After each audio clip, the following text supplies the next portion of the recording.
Hello students, Sneha Hindi learning channel पर आपका एक बार फिर से स्वागत है। आज हम करेंगे क्षितिज भाग 2 कक्षा 10 के लिए। और आज जो मैं आपके लिए लेकर आई हूँ वह नागार्जुन जी द्वारा रचित कविता दंतुरित मुस्कान का भाग 2 फसल है। तो आइए पढ़ते हैं फसल के बारे में। फसल शब्द सुनते ही खेतों में लहलाती फसल आंखों के सामने आ जाती है, परंतु फसल है क्या और उसे पैदा करने में किन किन तत्वों का योगदान होता है, इसे बताया है नागार्जुन जी ने अपनी कविता फसल में।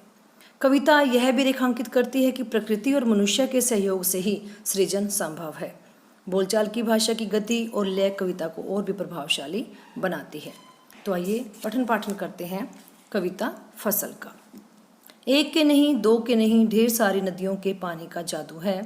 एक के नहीं, दो के नहीं, लाख लाख कोटि कोटि हाथों के स्पर्श की गरिमा। एक की नहीं, दो की नहीं, हजार हजार खेतों की मिट्टी का गुणधर्म है। यहाँ पर कवि ने यह बताने का प्रयास किया है कि कोई भी जो हमें उपज प्राप्त होती है, कोई भी जो फसल हमें प्राप्त होती है, उसमें किसी एक व्यक्ति का योगदान नहीं है।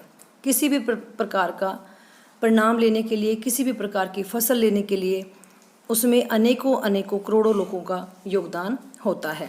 तो यहाँ पर कवि कहते हैं कि इस फसल को पैदा करने में किसी एक का नहीं, दो का नहीं, बहुत सारी ढेरों सारी नदियों के पानी का जादू है।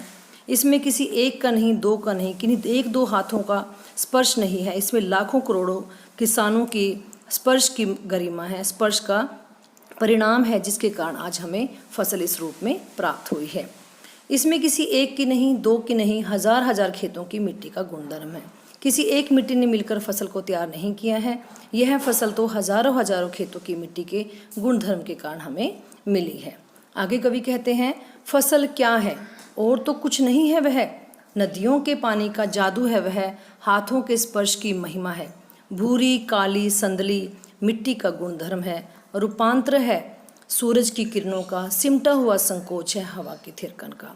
कवि कहते हैं, अगर मैं आपको बताऊं कि फसल क्या है, तो फसल क्या है वह कुछ भी नहीं है सिवाय नदियों के पानी के जादू के। उसमें नदियों के पानी का जादू है, उसमें अनेक किसानों की मेहनत की महिमा, अनेक किसानों की मेहनत का स्पर्श है, जिन्होंने उसे अपने हाथों से तैयार किया है। उसमें मिट्टियों में मिले जाने वाले भूरी काली संदली मिट्टी के गुणधर्म है। उसमें सूरज की किरणों का रूपांतरण है, और जब हवा आती है, हवा के आने से थिरका हुआ उसके अंदर संकोच भी सिमटा हुआ है। बहुत ही आसान सी और सुंदर सी कविता है फसल। आशा करती हूँ आपको समझ आई होगी। नेक्स्ट वीडियो में फिर से मिलेंगे। Thanks for watching.